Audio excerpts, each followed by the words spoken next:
Welcome to our city. A few things going around the city of Elizabeth this week. Tuesday, May 24th, since we're taping this show on Monday, tomorrow at 9 o'clock, I'm going to join members of the City Council and the City Directors and members of the Board of Education and the Superintendent of Schools to participate in Youth in City Government Day. Students from all of our public schools and Catholic schools and the Jewish Educational Center are paired with the city official for the day, learning about municipal government and the city at large. The students are designated to act in our official capacity of the representatives they are paired with for the day, so they'll actually vote at a real city council meeting at 2 o'clock on Tuesday afternoon. Before that, we'll join with other officials at lunch at Bamboo Restaurant, located on Bayway Avenue, and one of the young folks will receive the 2011 Youth of the Year Award. On Wednesday, May 25th at 9:30, I will join Links at the Jewish Family Service of the Central New Jersey Program and Groundwork Elizabeth in the restoration of the Elmore Triangle at the corner of Park Avenue and Summit Road in Elmore Hills. Jonathan Phillips from Groundwork Elizabeth will discuss plans to beautify the city of Elizabeth and raising environmental awareness. For more information, call 352-8375. And in case you missed it in the newspaper today or yesterday, we had 500 riders in a tour of Elizabeth going through our city on Sunday. We also had the Cuban Parade and the Haitian Flag Day. It was a great day for Elizabeth, advertising our diversity and our strengths.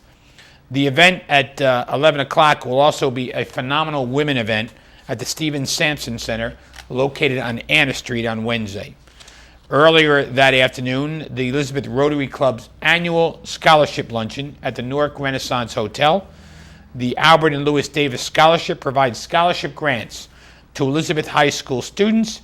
It enriches their lives and enhances the prospects of young people achieving the American dream of liberty and the pursuit of happiness through education. Over the years, this mission has benefited more than 100 students who have received grants totaling in excess of $300,000. Later that evening, the Greater Elizabeth Chamber of Commerce, their pre-Memorial Day networking event. It's called Networking After Hours. It will be at Mojito Restaurant on Bayway Avenue in our city. An evening of mixing and mingling with fellow chamber members. For more information, call the chamber at 355-7600. And also that evening, I'll attend the Brand New Day's annual gala, an evening of mystery celebrating 26 years of community development. A dinner, dancing, silent auction will be held at Manolo's Restaurant. The honorees include Helen Stablicki, Pauline Shirley, and the Reverend Joseph Garlick. For more information, you can get tickets. Please call 282-0781, extension 113. If you need more information concerning these events or any other events, please call our Public Information Office at 820-4124. And I'm pleased to be joined on this week's show, the pastor at the First Presbyterian Church in the city of Elizabeth on Broad Street, Dr. Robert Higgs. Doctor, welcome to the show. Thank you very much. Now, I don't think you've ever been on the show. No, this is my first time. And before we started, you were telling me about your education at Princeton and Virginia, so maybe you can share with us your education at Princeton especially. Well, yes, I graduated from Princeton Theological Seminary twice. First with my master's in divinity, which all pastors need to get before they are ordained. And then I went back and received my doctorate in ministry, working on urban development and cooperative ministry. That sounds pretty exciting. I once lectured at Princeton on urban development I met some young people who eventually went on to do urban redevelopment. But you're going to do a little bit of that, actually, with the church. We're going to talk about exactly, yes. We're very excited about what's going on in the church and how it can be a touchstone for the redevelopment of the Midtown area and the region in general. Now, the First Presbyterian Church, for our viewers, is the one located on Broad Street, adjacent to the courthouse, yes, and adjacent to the Revolutionary War Cemetery. That's right. We call ourselves the first English-speaking congregation in the state of New Jersey, and our founding coincides with the founding of the state and the city in 1664. Is that when the church goes back to, that you can trace it to? Yes. In fact, the sanctuary is built on the site where the first settlers constructed the meeting house, where not only the affairs of the colony of New Jersey, but the new town of Elizabethtown took place. And then they held worship services in that same building on Sunday. Hence our title of being the first capital of New Jersey. Absolutely. And that's where the history comes from. Well, New Jersey began here, and I think a lot of people need to know that. And Dr. Higgs, you just recently have a new steeple put in. Yes. Tell us about how that process went, because it actually has created a vision on Broad Street, for lack of a better choice of words. Indeed. Well, the steeple came about through tragedy, in a way. The church building that you see on Broad Street dates from 1790. And that building, in turn, was constructed because terrorists burned down the previous church building during the Revolutionary War. First Presbyterian Church was a hotbed for patriot activity. And both the pastor, James Caldwell, and his wife, Hannah Caldwell, were killed for their pro-patriot activities. So that building in 1790 was constructed, and it served very well the people of Elizabeth until the year 1946, when there was a fire, and that fire gutted the complete interior of the church building. The walls remained standing, but everything else was destroyed. And so in 1947, the church began a process of restoration. And if you go in the church today, what you'll find is the sanctuary has been restored to what we think it looked like in 1790. They did a very, very thorough and painstaking research to make that happen. However, to try to be authentic, they ran out of money. And so they were not able to completely finish the building. They put the brickwork on top, but the steeple they didn't have the money for. However, at the same time observing the fire, unbeknownst to many, was a woman named Audrey Snyder, and she saw the church burn. And somewhere in her heart of hearts, she said, I'm going to help with that rebuilding. And so in the year 2005, with the help of a pastor of the church, Charlie Brockbill, she and her family's foundation, the Harold B. Northia Snyder Foundation, donated money to help the church rebuild the steeple. And that was quite a job, because they had to create something like the Eiffel Tower. I was there when they put it in. Yeah, it was a great theater. It was erected elsewhere and then built in sections. And so in the summer of 2008, it was completed, and now serves the city once again and rings the bells on the hour. And people tell me that they look at that clock to make sure the buses are on time. So that's good to know. Yeah, very good. And we just redid the front of the church, which had to help tremendously with the sidewalk problem that it was existing there for years. We thank you so much for your help in that, because the sidewalks literally were at every which way. The trees that had been planted there had forced the concrete up, and it was really hazardous to walk along at any time, and especially during the winter. And now it's gorgeous with the brickwork and the concrete. It's really very inviting and very safe. Now, Dr. Higgs, the church, you talked a little bit about it in the beginning, the history of the city of Elizabeth in New Jersey, and the Caldwell. We have a seal of the county, which is actually depicting the murder of Hannah Caldwell. Yes, it does. And James Caldwell was killed doing a prison ministry, I believe. Right. The seal of Union County, if you look closely at it, shows a British soldier firing on a woman, and that woman is Hannah Caldwell. And Hannah was the wife of the pastor of the church, James.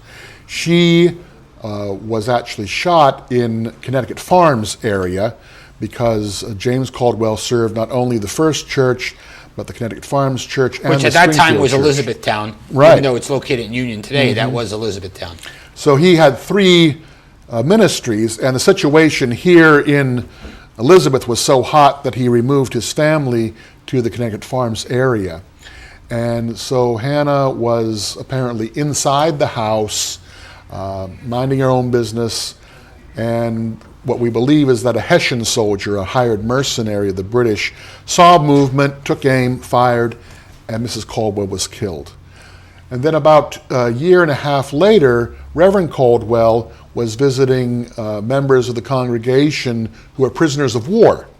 In those days, they put the prisoners of war on ships and anchored them at Elizabethport. And the story is that he made several trips delivering food and supplies to the people. And on the third trip, he was shot in the back. And the man who shot him was an American, and they found gold in his house, and they think he was paid off by the British to do it. And the man was arrested, tried in Westfield, and hung there. It's an interesting story about our history. And the town of Caldwell, New Jersey, is actually named after James Caldwell. And one of the things I asked you, if you remember a while ago, was the Caldwells left a lot of young children. Yes. Who were eventually went into foster care. Yes. But there's descendants of the Caldwells all throughout New Jersey and the country today. Yes. Oh, yes. Yeah, the 9 children that the Caldwells left behind were present at what we now call Boxwood Hall, which was the home at that time of Elias Boutineau, who was a member of the church and also the president of the Continental Congress at the time. And it was Boutineau and other members of the church who ensured that the Caldwell children were taken care of after their parents' very tragic death. Now, one of the things we were talking about at the break was also the restoration of the burial grounds. Yes. And who actually is buried there? The Caldwells were buried there. The Caldwells are buried there, but the very first governor of the colony of New Jersey, Philip Carteret, is buried there. And really, and I didn't know that till today. Yeah. I thought I was pretty good on some of those folks there. Well, if you walk around the cemetery... Is his wife buried there? Well, we believe she is. Because that's who we're named after. Mm-hmm. Elizabeth is named after Philip Carteret's wife. Oh, okay. So that's why I was curious to know if she's buried there. He was very young when he died. He was only not even 50 right. When he passed. And if you just walk around the cemetery, and people are very welcome to come for a tour, to walk around, you will see that the names on the headstones are found on schools and streets all over the region. I mean, when we say that New Jersey began here, it really did, and you can just see New Jersey history in action all over the cemetery. And some of the other folks that are, but you're saying that you have a mysterious grave that you're going to announce as well. Well, an interesting story is that in 2 weeks we are going to be rededicating the headstone of a little girl named Ida Newell. And she was, she died in 1860. And her headstone was erected in the cemetery along with her parents, who died somewhat after. And then at some point, the headstone was taken.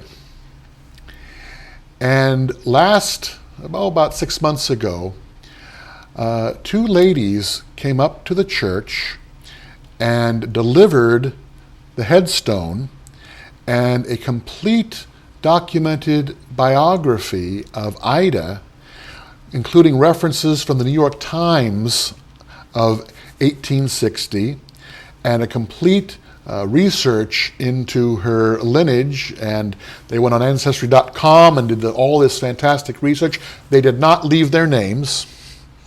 They did not leave their names? They did not leave their names. They just said, we're from Union, we were digging in our garden, and we found this, and we discovered that it belonged here, and we're returning it to you. But they did not want to be identified for whatever reason. And so we have it now. Do you know them? Or we don't know. We weren't there. No one was there except some workers who were helping restore some of the headstones. So they picked a time to come when no one was around. They dropped off this headstone and the research and left. And so we've kept it, and we find where it goes. And in honor of International Children's Day on June 1st, the following Sunday, June 5th, we're going to put the stone back in place and rededicate it.